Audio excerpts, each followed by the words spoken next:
आज हम बनाने वाले हैं पके हुए आम से लड्डू, जो खाने में बहुत ज़्यादा टेस्टी लगता है। अभी आम का सीजन चल रहा है तो इस लड्डू को आप लोग एक बार ज़रूर ट्राई कीजिए। और मार्केट में अगर आप इसे खरीदने जाएंगे तो 1000 रुपये से आपको ये लड्डू कम नहीं मिलेगा। इस लड्डू को सिर्फ एक आम से हम तैयार करने वाले हैं, तो चलिए शुरू करते हैं। अस्सलामुअलैकुम फ्रेंड्स, मैं हूं आयशा। आप सभी का वेलकम है कुकिंग विद एपीएस में। अगर हमारी रेसिपी अच्छी लगे तो लाइक, शेयर और सब्सक्राइब ज़रूर कीजिए। तो चलिए शुरू करते हैं।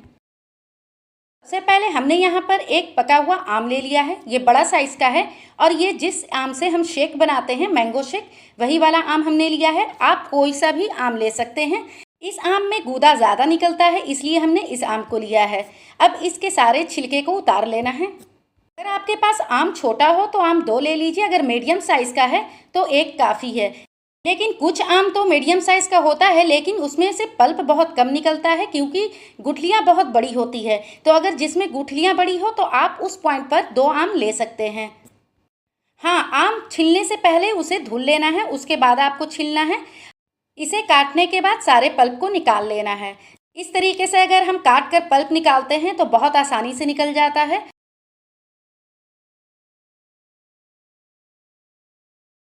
इसे हमने निकाल लिया है। अब आगे का प्रोसेस देख लेते हैं। तो यहाँ पर एक जार लेना है, मिक्सर जार। इसमें 2 कटोरी दूध लेना है। जिस कटोरी से आप दूध ले रहे हैं उसी कटोरी से सारी चीज़ें लें, यानी सारी चीज़ों को नापना है। तो यहाँ पर हमने इस कटोरी से 2 कटोरी दूध लिया है और इसी कटोरी से हमने 2 कटोरी नारियल यानी ग्रेटेड नारियल लिया है। उसी कटोरी से आधी कटोरी चीनी ले लेंगे। अगर आपका आम मीठा है तो चीनी थोड़ा कम कर सकते हैं। और उसी कटोरी से 1/4 कटोरी हमने मिल्क पाउडर डाल दिया है। डालने के बाद इसे हम पीस लेंगे। तो इसे बिल्कुल फाइन पेस्ट नहीं बनाना है, बस इसे मिक्स कर लेना है कि चीनी और नारियल बहुत अच्छे से मिक्स हो जाए। अब इसी जार में आम पीस लेना है। तो यहाँ पर आम हमने पीस लिया है, मगर हाँ, आम को पीसने टाइम इस बात का ख्याल रखें कि इसमें बिल्कुल भी गुठलियाँ नहीं होनी चाहिए। इसे अच्छे तरीके से पीस लेना है। तो अगर इसमें गुठलियाँ होगी तो हमारे लड्डू अच्छे तरीके से नहीं बन पाएंगे। तो यहाँ पर एक और हमने जार ले लिया है। इसमें हमने ऐड किया है 1 कप ग्रेटेड नारियल।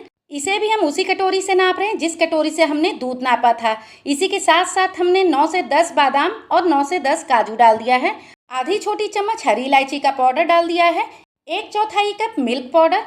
और इसी के साथ साथ हम यहाँ पर मलाई डाल रहे हैं। तो दूध की मलाई है 2 बड़ा चम्मच। मलाई का हम इसलिए इस्तेमाल कर रहे हैं कि इस मिक्सचर की बाइंडिंग बहुत अच्छे से होती है। तो इसका इस्तेमाल हमें कहाँ करना है वो आपको आगे बताएंगे। तो अब इसे हमें बिल्कुल बारीक पीस लेना है।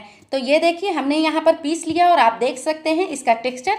आपको इसी तरीके से इसे तैयार कर लेना है। और आप देख रहे हैं कि ये बिल्कुल अच्छे से बाइंड हो रहा है। तो आप देख सकते हैं कि हमने सभी चीज़ों को पहले तैयार कर लिया है। अब सारी चीज़ें तैयार हो गई है तो ये बनाने के लिए बिल्कुल रेडी है। तो चलिए अब गैस की तरफ चलते हैं। तो यहाँ पर हमने एक पैन ले लिया है। सबसे पहले हमने दूध और कोकोनट का जो मिक्सचर तैयार किया है वो हम पैन में डाल देंगे। इसे हम चलाते हुए पकाएंगे। हाँ, इस पॉइंट पर फ्लेम को हाई हमने रखा है। के साइड में मलाई जो जम रही है उसे साफ करते हुए आपको चलाना है। अगर हम पैन के चारों तरफ की मलाई को साफ करते हुए नहीं चलाएंगे तो फिर लच्छे बन जाएंगे।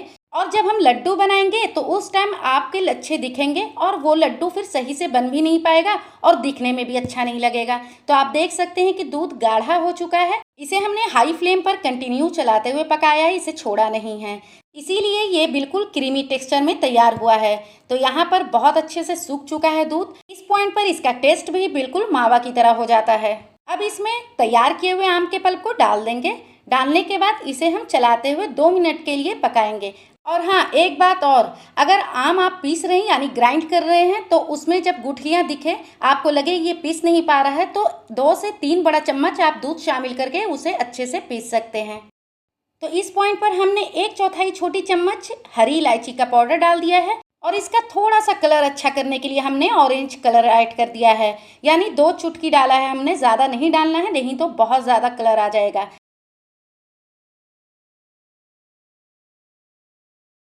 ये सूख चुका है तो इस पॉइंट पर हम 1 छोटी चम्मच देसी घी ऐड कर रहे हैं। इससे हमारे लड्डू में थोड़ी सी शाइनिंग आएगी। अगर आप चाहें तो इसे बिल्कुल स्किप कर सकते हैं, ऑप्शनल है।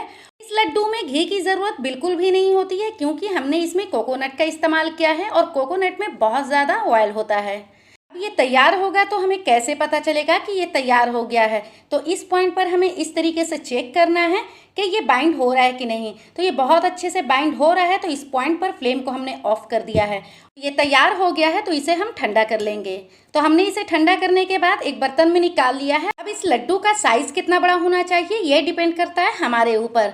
तो अगर आपको बड़ा पसंद है तो बड़ा लीजिए, अगर छोटा पसंद है तो छोटा लीजिए। नॉर्मली हम जो महीनदाना लेते हैं, जो महीनदाना की मिठाई मिलती है या फिर आप कह लें बूंदी की मिठाई, तो उस मिठाई के बराबर हम इस लड्डू को तैयार कर रहे हैं।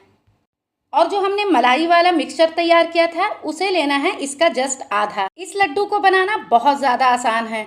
जो हमने मलाई वाली फिलिंग को तैयार किया है उसमें हमने चीनी का इस्तेमाल बिल्कुल भी नहीं किया है, क्योंकि मुझे ज़्यादा मीठा नहीं चाहिए था। अगर आपको मीठा ज़्यादा पसंद है तो पीसने के टाइम 2 बड़ा चम्मच चीनी ऐड करने के बाद उसे भी साथ में पीस लें। तो आप देख सकते हैं कि इसकी स्टफिंग हम कैसे कर रहे हैं। अंगूठे से बीच की फिलिंग को हल्का सा दबाना है और चारों तरफ से सील कर देना है। तो ये देखिए लड्डू तैयार हो गया, ये अच्छे से सील हो गया है और इस तरीके से हाथों से चिकना कर लेना है।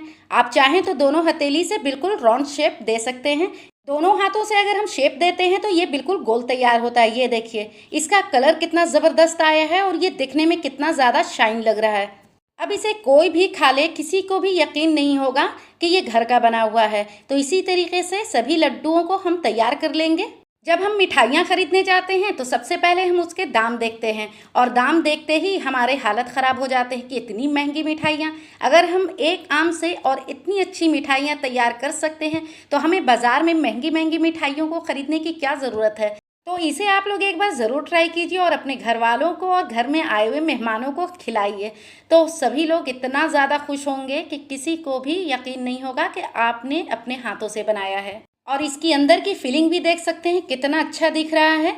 आम से बना हुआ ज़बरदस्त लड्डू बनकर रेडी हो चुका है। Thanks for watching. फिर मिलेंगे एक नई वीडियो के साथ। अभी के लिए लेती हूँ इजाज़त। अल्लाह हाफिज़।